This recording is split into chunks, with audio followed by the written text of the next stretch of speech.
इस वीडियो में हम डिस्कस करेंगे प्रमेय 6.1। आप एनसीईआरटी बुक में देख सकते हैं। ये एक प्रमेय है, थ्योरम 6.1। यदि किसी त्रिभुज की एक भुजा के समांतर अन्य दो भुजाओं को भिन्न भिन्न बिंदुओं पर प्रतिच्छेद करने के लिए एक रेखा खींची जाए तो ये अन्य दो भुजाएं एक ही अनुपात में विभाजित हो जाती है। यदि किसी त्रिभुज की एक भुजा, ये ए बी सी एक त्रिभुज है, ए बी सी एक त्रिभुज है, एक भुजा समांतर दो अन्य भुजाओं को भिन्न भिन्न बिंदुओं पर प्रतिच्छेद करता है।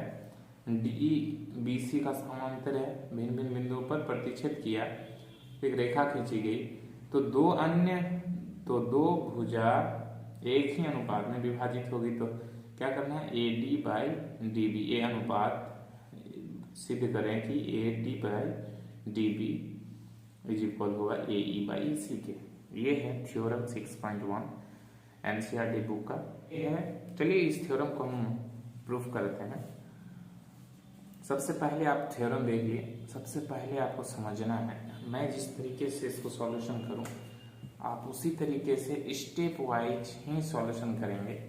मेरी गारंटी है आप अगर मेरे साथ बने रहें तो ये क्वेश्चन आप गलत नहीं कर सकते, आप बिल्कुल इसमें फुल मार्क्स उठा सकते हैं। 6.1 प्रमेय 6.1 क्वेश्चन आपने एनसीईआरटी में देखा। क्या कह रहा है, वो एक त्रिभुज है ए बी सी और ये बी सी के एक समांतर रेखा है डी और ई। क्या दिया हुआ है, एक स्टेप वाइज आप काम करेंगे, स्टेप वाइज ही सॉल्यूशन करेंगे तो आप भूलेंगे भी नहीं और इजी तरीके से सीख भी जाएंगे ये थ्योरम को। तो स्टेप वाइज क्या है, सबसे पहला लिखना है क्या आपको ये दिया हुआ है वो लिखना है। दिया है, क्या दिया है, त्रिभुज ए बी सी त्रिभुज दिया हुआ है। इसमें BC का एक समांतर रेखा DE, जिसमें क्या है BC के समांतर DE रेखा AC को बिंदु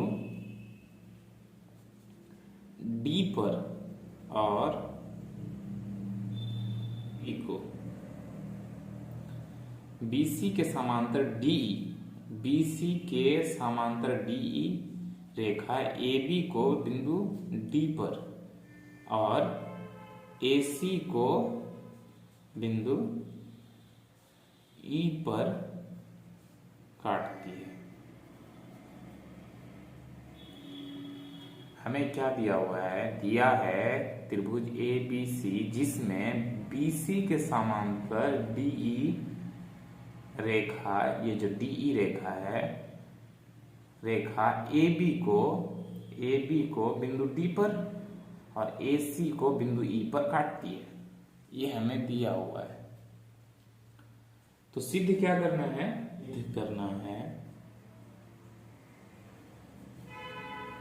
कि AD बट्टे DB इज इक्वल टू होगा AE बाई EC के। सिद्ध करने के लिए ये कह रहा है क्वेश्चन थ्योरम में, ये अन्य दो भुजाएं एक ही अनुपात में विभाजित होती है। ये जो अनुपात में विभाजित हो रहा है एक ही अनुपात में विभाजित हो रहा है।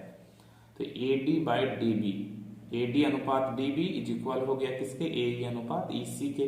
तो अगर ये इक्वल हो जाता है तो दोनों हमें प्रूफ हो जाएगा कि दोनों भुजाएं एक ही अनुपात में विभाजित हो गई। क्या देखिए, हम लिखते हैं रचना। सबसे पहले क्या है, दिया है, दूसरा क्या सिद्ध कर दिए, तीसरा क्या है, रचना में क्या लिखेंगे। देखिए हम B को E से मिला देते हैं और D को C से मिला दिया। ठीक, रचना में क्या लिखेंगे, BE तथा DC को मिलाया। क्या लिखें? BE तथा DC को मिलाया, मिला दिया। अब हमें क्या करना है, D से एक लंब डालना है, ये लंब डाल दिए किस पर, AE या फिर AC लाइन पर, और एक लंब डालना है E से, इससे एक लंब डालना है E पर, इसका मान M मान लीजिए, इसका नाम N मान लीजिए। तो रचना में हम क्या लिखे, सबसे पहले तो B को E से और D को C से मिला दिए, कोमा DM परपेंडिकुलर है, किसमें हम डालें, AC। देखिए AE या फिर AC, बात क्या है, बराबर है, एक ही लाइन है ना, हम बस लंबा कर दिए तो भी दिक्कत नहीं। DM परपेंडिकुलर डाले AC पर तथा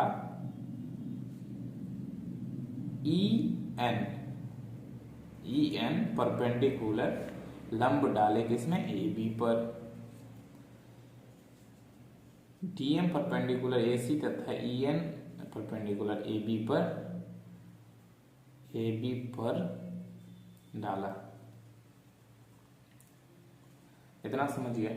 ये जो लैंग्वेज हम लिख रहे हैं आप अपने भाषा में लिखेंगे, या फिर आप यहाँ पर दे देंगे EN परपेंडिकुलर AB पर खींचा, डाला, जो आप लिखें, हम खींचा लिख दीजिए, कोई दिक्कत नहीं है, जिससे वर्ड सेट हो जाए।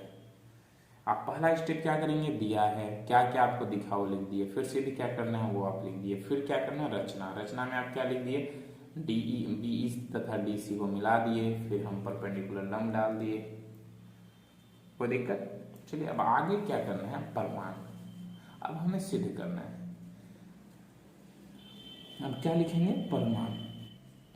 प्रमाण में देखेंगे अगर आप ध्यान से, सिद्ध करना जो हम लिखे हैं AD और DB, AD और DB, AD लाइन ये वाले और DB लाइन क्या है, ये वाला। हम कौन सा ऐसा त्रिभुज लें कि ये दोनों लाइन इस अनुपात में आए, ये प्रमाण में आपको दिमाग लगाना है। अगर हम त्रिभुज ADE में लेते हैं, इस त्रिभुज में ADE, तो हमको त्रिभुज का क्षेत्रफल अगर निकालेंगे तो AD मिल जाएगा आधार, और DBE में अगर इस त्रिभुज में लेते हैं, इस त्रिभुज में, तो हमें DB मिल जाएगा आधार। क्या हमें तो चाहिए, क्या AD/DB एक तरफ आ जाए प्रमाण में, ये दिमाग लगाना है। तो क्या लेंगे प्रमाण में, त्रिभुज ADE में ADE तथा त्रिभुज DBE में ले लिए।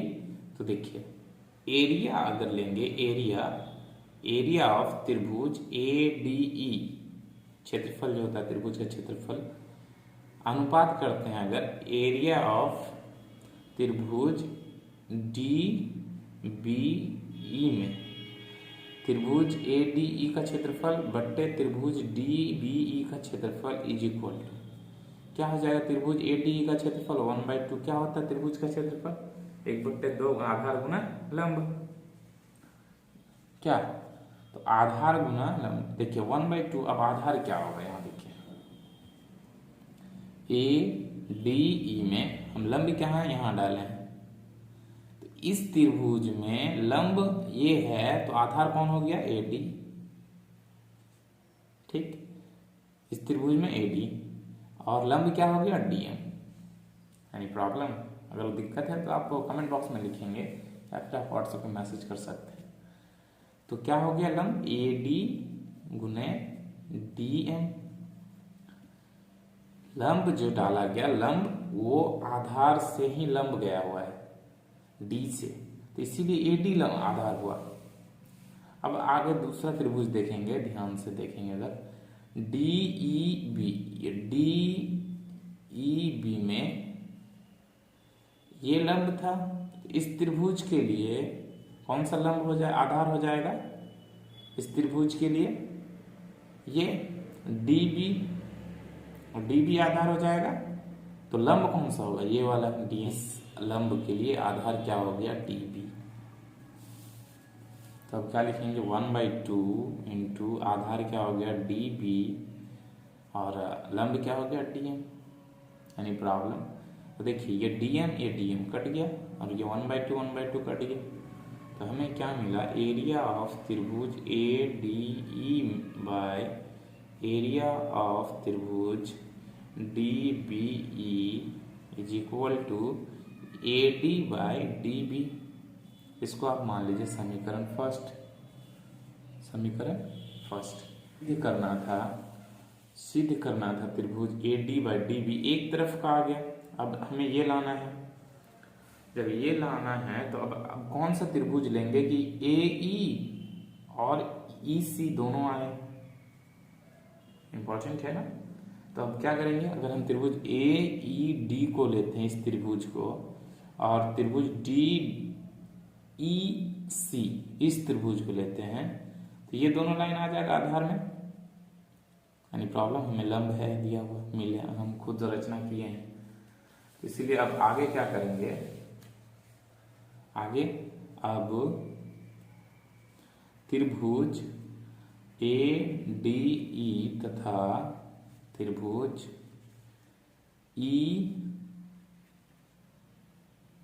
EDC में,